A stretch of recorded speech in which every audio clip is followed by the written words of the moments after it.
Fala galera, boa de treino! Meu nome é Wesley Oliveira, você está no meu canal e no vídeo de hoje a gente vai falar da comparação de dois exercícios na hipertrofia, no ganho de massa muscular no glúteo.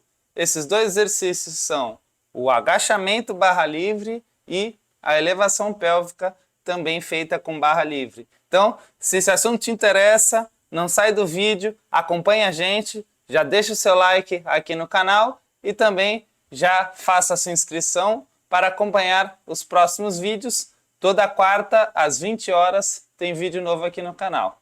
Então, para falar desse assunto, eu trouxe aqui esse artigo que foi publicado recentemente, outubro de 2023, na revista Frontiers, na seção de Fisiologia, né?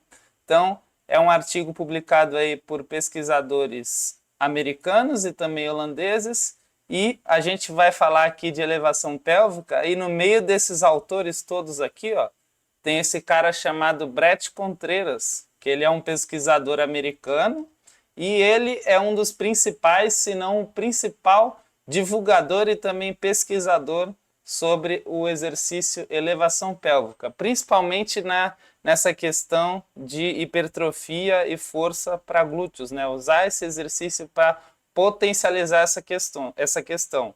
Se a gente fosse pensar num paralelo aqui pensando no Brasil, é como se fosse, quando a gente pensa do método 0.0, a gente já lembra do Fernando Sardinha, né? Fisiculturista brasileiro. E em paralelo, lá nos Estados Unidos, quando a gente pensa de hip thrust, elevação pélvica, a gente lembra do Bret Contreras, também é um cara que é muito ativo nas redes sociais, né? Então, vamos dar uma olhada aqui no principal tema aqui, que são esses dois exercícios, agachamento e elevação pélvica.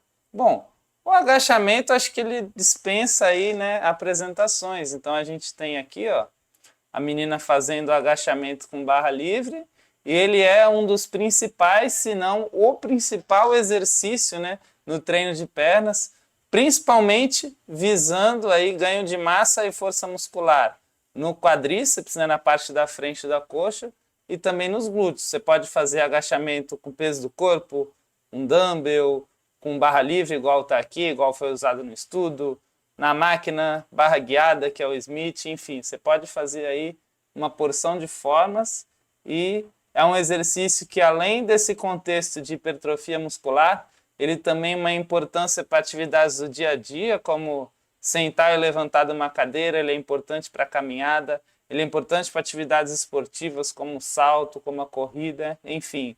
É um movimento aí fundamental, um dos principais exercícios do treinamento de força e da musculação.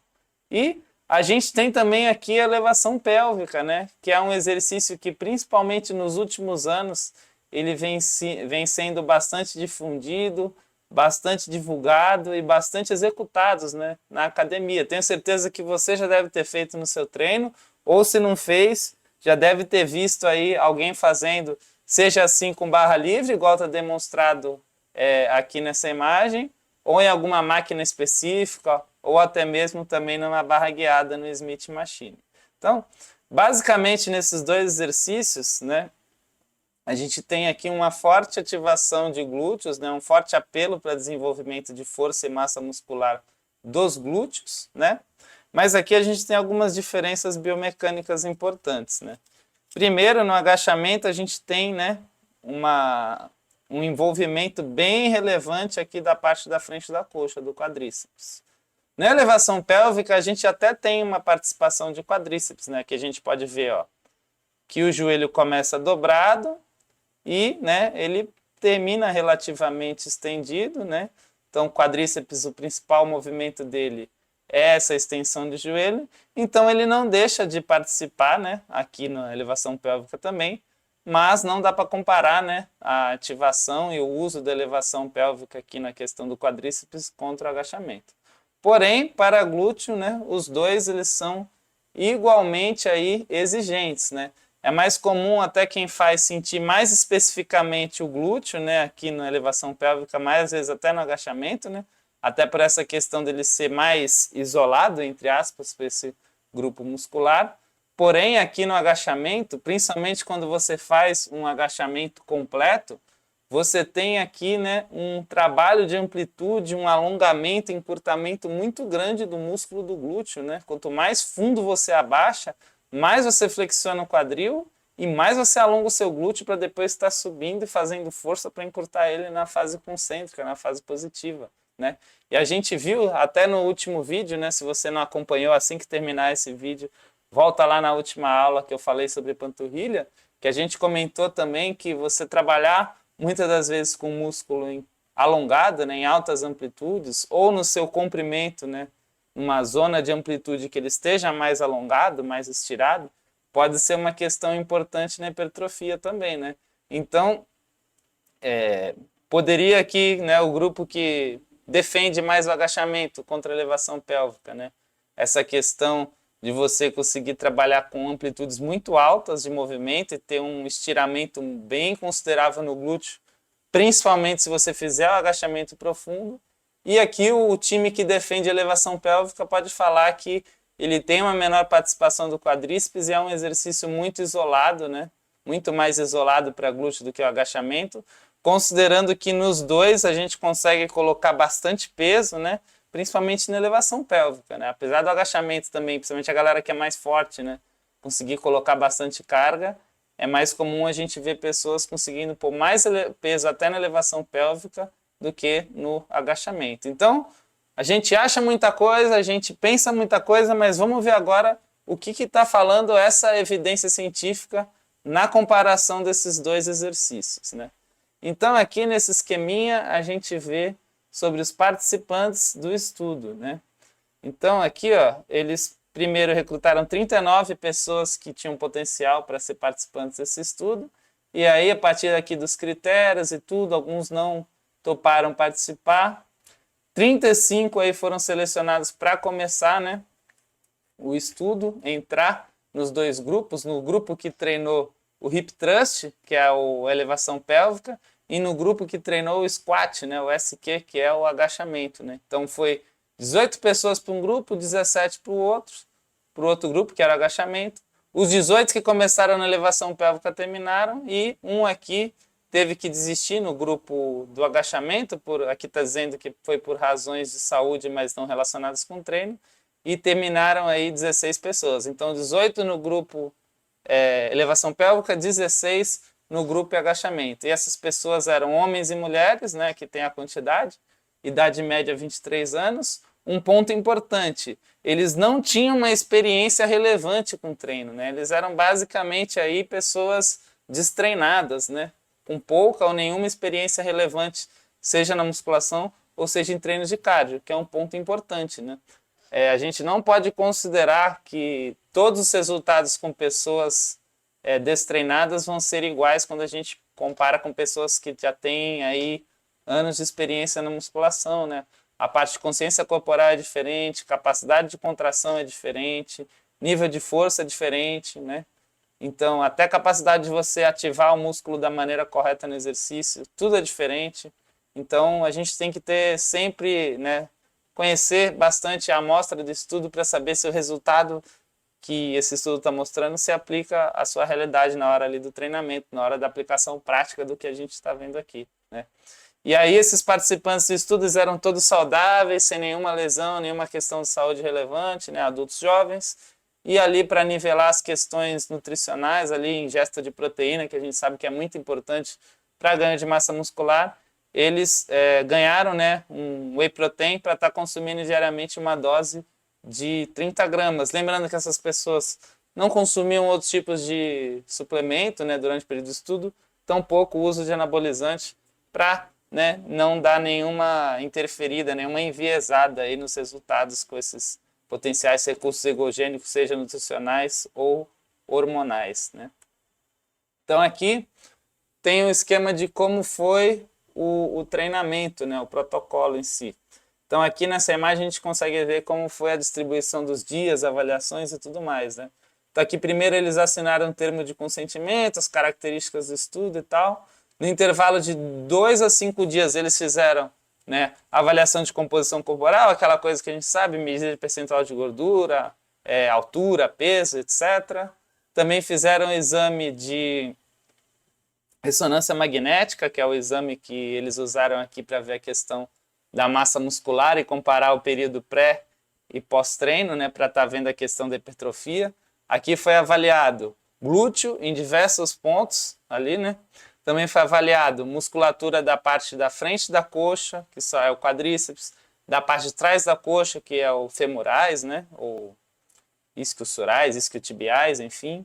E também, né, musculatura dos adutores, né, musculatura ali da parte medial, né, chamada parte interna da coxa, que corresponde ali a um volume importante, né, do volume total da coxa.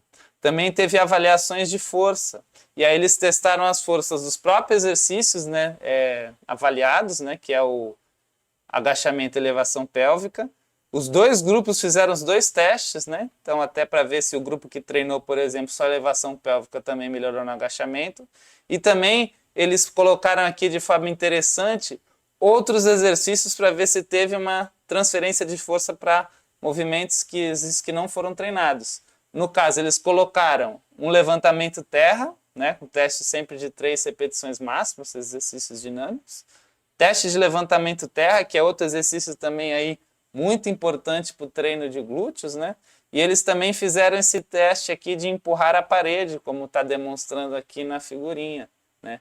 Então, que via a força, né, medida em newtons da pessoa empurrando a parede, né? Por mais que esteja as mãos ali na parede, né, a força principal dessa empurrada da parede é do glúteo, né, que é um músculo importante nessa questão de propulsão.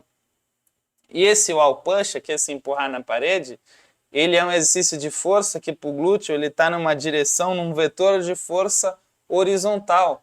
Ou seja, ele é o mesmo vetor de força da elevação pélvica, que é um exercício que tem vetor de força horizontal. No caso do terra, o vetor de força ele já é vertical, né? Então ele é um vetor de força que combina com o vetor do agachamento.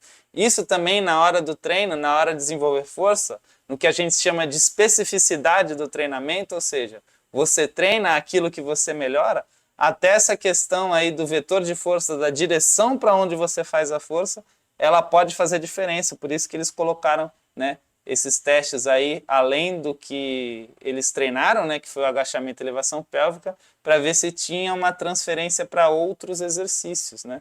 E aqui está o protocolo de treino em si, né, que durou 9 semanas, né, eram 2 dias por semana, o que dava um total de 15 a 17 sessões de treino. Lembrando que eles podiam perder no máximo 2 sessões de treino, né, para estar considerando aí uma frequência adequada para estar sendo os dados desses participantes incluídos na análise do estudo, né. E esse treino ele teve uma progressão de séries. Então começou a semana 1 com 3 séries, né. Lembrando que é tudo igual, grupo agachamento e grupo elevação pélvica, pareados aqui em todos os quesitos, só muda mesmo o exercício, né. Então, na semana 2, 4 séries. Nas semana 3 a semana 6 foram 5 séries. E nas 3 semanas finais, 6 a 9, foram 6 séries, né? Então, foi aumentando aí o volume de treinamento. As repetições foram sempre de 8 a 12 repetições máximas, né? Até a falha concêntrica, até eles não conseguirem subir mais. E quando o pessoal batia 12 repetições e conseguia fazer mais, eles aí aumentavam um pouco a carga para ficar sempre dentro dessa margem, né? E daí, eles também controlaram a cadência, né? O tempo ali entre as fases positiva, que é a concêntrica, que no caso os dois exercícios é a subida, e a excêntrica, que é a negativa, que também para os dois exercícios é a descida. Foi 1 segundo na fase concêntrica e 2 segundos na fase excêntrica. No treino, os dois exercícios foram feitos na amplitude máxima que os voluntários conseguiam, né? E aí, no caso, só para parear o teste de agachamento, no caso do teste de agachamento foi feito até 90 graus, né? Porque aí quase todo mundo, né, nesse público de adultos saudáveis consegue agachar até 90 graus. Então era uma forma de deixar o teste de força do agachamento de forma equivalente. Lembrando que nos testes também foi respeitado esse tempo aqui de contração, né? Concêntrica e excêntrica, né? Para ser uma condição bem equivalente ao treino. Algo que eles tiveram bastante cuidado aí na metodologia, na organização desse estudo, que eu achei interessante, né? Para os resultados realmente saírem bem fiéis aí, né? Não ter muito enviesamento pesando para grupo elevação pélvica ou agachamento. Depois terminou os períodos de 9 semanas de treino, né? 72 horas depois foi feito ali, né? Mais ou menos 72 horas. Todos os testes novamente de ressonância magnética, também de composição corporal. E passando mais 48 horas fizeram aí os testes de força. Então, bora ver, né? Ah, lembrando também, né? Outro detalhe que eu não posso deixar de citar para vocês, que eles fizeram aqui, antes de começar os estudos, né? Uma série de medidas de eletromiografia, que é a medida de atividade elétrica do músculo, né? Nesses mesmos músculos que eu falei aí, né? Principalmente no glúteo. Então, é importante dizer que para contrair o músculo precisa de um certo nível de atividade elétrica, né? Para você conseguir ter a contração. E quanto maior for o estímulo para esse músculo, maior é esse pico de medida, né? De contração ali, de estímulo elétrico no músculo. Então, uma forma de ver a atividade muscular é através dessa medida da eletromiografia de superfície, que é com os eletrodos na pele. Tem até um exemplo aí. E muito se fala, né? Ah, ativação muscular quer dizer que quanto mais ativa, mais o músculo cresce, né? Bom, nem sempre é assim, né? E aí por isso até que eles pegaram esses resultados aqui para ver se o músculo que mais ativava, né, de acordo com o exercício, era o que hipertrofiava, se isso tinha alguma associação, até para, né, ajudar a responder essa pergunta. Então a gente vai ver isso aqui também. Bora agora então ver os resultados desse estudo, né? Então primeiro aqui, ó, a gente tem a questão da ativação muscular. Aqui na imagem tá mostrando aonde foi que eles mediram, né? Ó. Parte alta do glúteo máximo, que é o principal músculo aqui do glúteo, né? O principal extensor do quadril, que é o movimento chave do quadril nos dois exercícios, né? Tanto no agachamento como na elevação pélvica. E eles mediram o glúteo máximo, a atividade elétrica dele na parte superior, na parte média e na parte baixa. E também aqui os músculos aqui, né, da parte lateral do glúteo, né, por assim dizer, que a gente chama de glúteo médio. Aqui nos gráficos de cima, a gente tem a ativação média, né, do glúteo e o pico de ativação, né? Então aqui a média das ativações nas 9 repetições para elevação pélvica e 8 repetições para agachamento, e aqui somente o pico, né, a maior medida para cada um dos pontos que eu falei, glúteo superior, médio, parte baixa do glúteo máximo e aqui o glúteo médio, né? Aqui é a parte média do glúteo máximo e aqui é o glúteo médio, que são músculos diferentes. Então, se a gente for ver aqui nesses gráficos, né? Se a gente bater o olho, a parte vermelhinha é a parte do agachamento e a parte azulzinha é a parte da elevação pélvica, né? Se a gente bater o olho, a gente vê aqui que tanto na média quanto no pico, de forma geral, a elevação pélvica, assim, né? Ela foi superior. A gente consegue ver sempre o gráfico da elevação pélvica, a barrinha, sempre um pouco acima da questão do agachamento, seja qual for o ponto do glúteo máximo e também na questão do glúteo médio. Alguns deles até deu diferença significativa, quando diz que o dado, né, considerando todas as suas dispersões, né, essa média realmente foi estatisticamente significativa, né, a diferença entre os dois, né. Aqui tem a ativação pelas repetições. A gente consegue ver, ó, que cada pico desse aqui, ó, significa uma repetição, né? E aqui nesse caso também está dividido pelas porções do glúteo máximo e aqui também é o glúteo médio. E a linha azul aqui, azul royal, é da elevação pélvica e a linha preta é do agachamento. Então, de forma geral, batendo o olho aqui, sem ser tão criterioso assim, a gente consegue ver que em todas as condições a gente tem uma atividade elétrica, né, uma atividade muscular maior quando as pessoas fizeram a elevação pélvica, né? Então, de forma geral, a gente consegue ver, né, sem considerar tanto assim as diferenças estatísticas, mas pelo menos visualmente nos dados, que de forma geral a elevação pélvica gerou uma maior atividade muscular, né, uma maior atividade sinal eletromiográfico, quando comparado ao exercício de agachamento no que a gente fala de glúteo máximo e glúteo médio. Vamos ver agora aqui os resultados que mais interessam, né? Que são os resultados da hipertrofia, do aumento da área de secção transversa, que é o nome técnico, né? Do músculo, né? No caso, a gente tem aqui, ó, 4 gráficos. A gente tem a parte alta do glúteo máximo, a parte medial, a parte média do glúteo máximo, a parte baixa do glúteo máximo, e aqui no gráfico D, uma somatória da hipertrofia do glúteo médio e de um músculo mais ali profundo, que é o glúteo mínimo, né? Então esse glúteo máximo é mais envolvido na extensão, e esse glúteo mínimo, glúteo médio, mais envolvido nos movimentos de rotação, né, de abdução do quadril, que não são diretamente trabalhados ali, tanto no agachamento quanto na elevação pélvica, mas também se tem uma exigência desses músculos, né, até para a estabilização do movimento e mínimos movimentos de rotação, de abdução que possam acontecer durante a execução do exercício. Bom, a gente tem aqui novamente, né, os dados azuis para elevação pélvica e os dados vermelhos para o agachamento. E aqui a gente já consegue ver que, de forma geral, foi tudo muito similar. Ó, parte alta do glúteo, né, do glúteo máximo, mudança ali de cerca de 7, 8% para cada. Parte média do glúteo máximo, mudança de cerca de 10% para cada. Parte baixa do glúteo, aí já uma mudança um pouquinho maior, cerca de 15% aqui para a elevação pélvica, 12%, talvez uns 13% para agachamento. E na parte aqui do glúteo médio e do glúteo mínimo somados, a gente já vê uma mudança bem menor. O agachamento praticamente, né, deve ter dado aqui talvez nem 1%, um pouquinho mais que zero. E também aqui 1, 2 no máximo, enfim. Quando eu bateu a análise estatística, isso aqui nem foi relevante para nenhum dos dois grupos. E nas outras comparações também, a gente pode ver às vezes até aqui, ó, no caso, parte baixa do glúteo máximo, elevação pélvica visualmente com uma média até maior, mas na estatística não foi significativo. O que quer dizer aqui? Ó? Que os dois foram efetivos para o glúteo máximo e que para o glúteo médio e para o glúteo mínimo, pelo menos nessa população de pessoas não treinadas, nas condições de séries e repetições que foram feitas aqui, não deu diferença para a hipertrofia do glúteo. Agora vamos ver para a hipertrofia dos outros músculos da coxa, né? Então aqui a gente tem quadríceps, aqui a gente tem os adutores e aqui a gente tem os posteriores de coxa.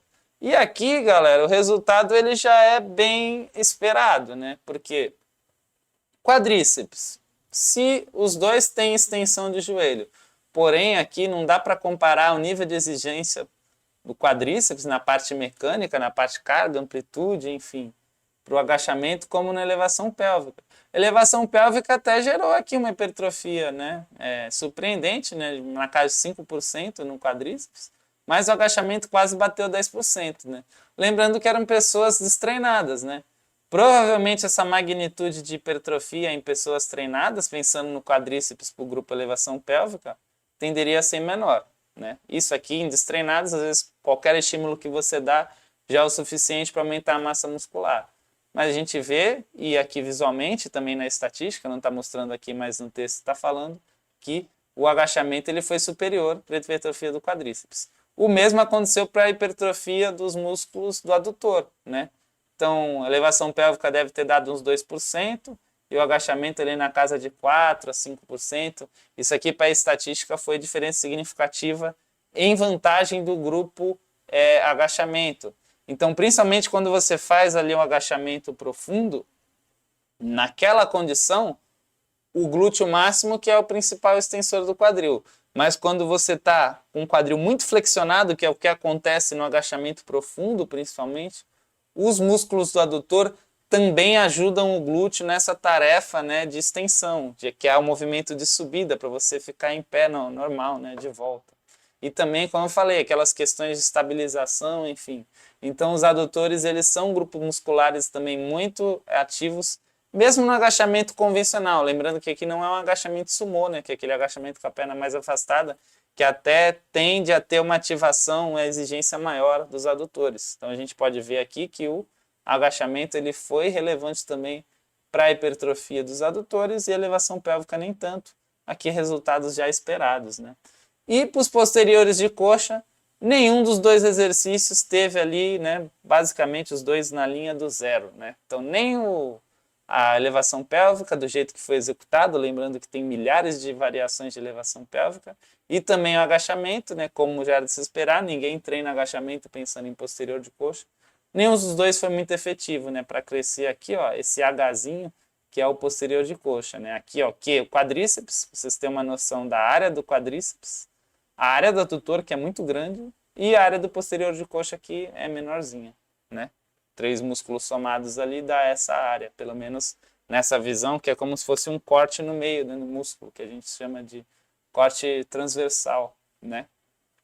E aqui, essa questão dos posteriores de coxa, muito é porque tanto no agachamento como na elevação pélvica, o músculo não muda muito de comprimento, então, né, não tem muito estímulo ali, né? É mais uma questão de ativação desses grupos musculares para estabilizar a articulação do joelho e evitar lesões ali durante a execução do movimento principal, seja ele elevação pélvica ou seja ele o agachamento, né? Aqui a gente já tem os resultados, né, dos testes de força, seguindo o mesmo padrão, azulzinho elevação pélvica, vermelhinho agachamento. Então a gente tem aqui squat, que é o agachamento. A gente vê que o grupo agachamento, quem agachou, melhorou mais o agachamento, diferença estatística significante. Mas a gente pode ver que a elevação pélvica também melhorou um pouco a força no agachamento, mesmo sem ter treinado ele. O mesmo padrão a gente viu aqui no hip thrust, que é a elevação pélvica. O grupo que treinou elevação pélvica teve uma melhora mais expressiva nesse exercício quando comparado ao grupo de agachamento, porém ele também melhorou. Mas aqui a gente vê claramente o princípio da especificidade que eu citei lá no início. Você melhora o que você treina. Treinou agachamento, melhora mais agachamento. Treinou elevação pélvica, melhora mais elevação pélvica. Mas a gente vê também que tem transferência de um exercício para o outro, né? Lembrando que é um grupo de pessoas destreinadas. Talvez esse resultado poderia ser diferente se fosse em indivíduos experientes na musculação. E aqui a gente tem os outros dois exercícios. O levantamento terra, a gente vê uma melhora praticamente igual ali, na casa de quase 10% para os dois. Então, isso aqui foi igual, comparando não teve diferença. Os dois melhoraram um pouco o levantamento terra, né, a carga levantada, cerca de 10 quilos, porém não teve vantagem nenhuma para nenhum dos grupos. O mesmo a gente vê, né, na força medida em newtons, naquele teste ali de empurrar a parede, né, de forma isométrica, né. Tanto o elevação pélvica como o agachamento, até uma leve vantagem aqui visual para elevação pélvica, mas isso não foi significativo na estatística, né? Então os dois também melhoraram, né? Mas de forma equivalente. Então aquela questão do vetor de força que eu falei para vocês, pelo menos nesses dois movimentos aqui, né? No caso nesse exercício que não é um movimento que ele está isométrico, mas está lá paradinho, né? Eles não tiveram diferença, não tiveram essa influência da questão do agachamento, né, que é um vetor vertical que combina mais com terra, e a elevação pélvica, que é um vetor horizontal, combina mais com esse aqui do wall push, que é o empurrar a parede. Bom, então de forma geral, o que a gente viu nesse estudo, né? Eletromiografia, questão de ativação muscular. O que eles fizeram com aqueles dados lá? Depois que eles mediram tudo aquilo, né, que foi antes do período de treino, eles fizeram diversas técnicas estatísticas, correlações, regressões, enfim, buscando associações dos resultados de medida de ativação muscular, seja no pico, na média, enfim, com os resultados de hipertrofia. E eles fizeram diversos cálculos, diversas técnicas, mas as associações que encontraram foram muito baixas, né, de força baixa, média, enfim, não o suficientes para estabelecer uma relação clara, seja da média de ativação ou do pico de ativação muscular, né, medida antes do treino, com a hipertrofia que aconteceu depois, com o crescimento do glúteo que aconteceu depois, né, em ambos os casos, em ambos os grupos. Então, a atividade elétrica muscular não se associou de forma relevante com a hipertrofia, né? Então, é aquela velha máxima que a gente fala, né? Não necessariamente o exercício que ativa mais é o que vai gerar mais resultado do ganho de massa muscular, né? Pensando na hipertrofia do glúteo, ambos exercícios, pensando no glúteo máximo, eles foram eficientes sem uma diferença, uma vantagem clara, seja para agachamento ou para elevação pélvica, né? Porém, quando a gente viu ali glúteo médio e glúteo mínimo somados, nenhum dos dois exercícios conseguiu gerar uma hipertrofia relevante nesse período de 9 semanas. Pensando na coxa, né? O agachamento ele foi mais eficiente para elevação pélvica quando comparados para quadríceps e adutores, que pelas questões que eu já citei aí antes, era um resultado bem esperado, né? Pensando que o agachamento estava sendo comparado com a elevação pélvica. E para a parte do femoral, para a parte do posterior de coxa, nenhum dos dois exercícios foi efetivo, né, para o ganho de massa muscular, o que também já era esperado, né? Força muscular. Seguir um princípio de especificidade, foi o que eu comentei. Treinou um exercício, você tende a melhorar mais a força nele. Treinou a modalidade, você vai ficar bom nela, né? Nada é por acaso. A gente viu aqui que aconteceu. E os outros dois testes de força em movimentos alternativos aos que foram treinados, tanto levantamento terra quanto o movimento, né, a posição de empurrar a parede, tiveram melhoras semelhantes em ambos os grupos, né? Então, mais uma vez, tanto a elevação pélvica como o agachamento, né, pelo menos considerando aqui somente os resultados desse estudo, são exercícios bons e que podem ser, né, utilizados se o teu objetivo for aumentar massa e força muscular no glúteo. Pensando agora na aplicação prática, lembrando mais uma vez, isso aqui foi feito em pessoas destreinadas. Talvez em pessoas treinadas poderia ter tido um resultado diferente, né? A gente não sabe. Esse estudo também não considerou a combinação de outros exercícios, né, exercícios isolados, como glúteo cabo, 4 apoios, cadeira abdutora, abdução na polia, outros exercícios que também trabalham glúteo, como um stiff, um leg, enfim, tem diversos exercícios aí. Mas falando só dos dois, só por esse resultado a gente consegue ver o quê? Se você quer ganhar glúteo, perna como um todo, pensando ali principalmente no quadríceps e nos adutores, usa o agachamento. Às vezes você quer fazer um treino mais específico de glúteo, você não quer dar tanto estímulo assim em adutor, em frente de coxa, talvez é mais interessante usar a elevação pélvica naquele dia. Vamos lá, você pode estar ali já com o quadríceps bem desenvolvido e o glúteo nem tanto, você está precisando de mais equilíbrio, mais harmonia entre esses grupos musculares para melhorar a qualidade do seu físico. Talvez seja interessante você fazer ali, né, um volume maior de exercícios que trabalham mais o glúteo, sem ativar tanto a parte do quadríceps, sem gerar tanta hipertrofia numa parte que você já é forte. Então, nesse contexto, a elevação pélvica pode ser uma opção mais interessante que o agachamento. Enfim, tudo é questão ali de contexto, de como você está no momento, do que você precisa, do que você tem disponível. Enfim, não tem ali exercício melhor, exercício pior. Cada caso é um caso. Por isso que você deve escolher o melhor exercício que se encaixa para a sua realidade atual. É isso que a gente faz no treinamento personalizado e você pode ter o seu treinamento personalizado por mim de forma online na consultoria Projeto 12. Todos os detalhes estão aqui na descrição desse vídeo. Você pode estar entrando em contato comigo para eu montar o seu treino. Então é isso aí, galera. Se você gostou desse vídeo, mais uma vez, deixa o seu like, se inscreve aqui no canal. E a gente se vê na próxima quarta às 20 horas com mais vídeo de análise de artigo para vocês. Beleza? A gente se vê então no próximo vídeo. Valeu!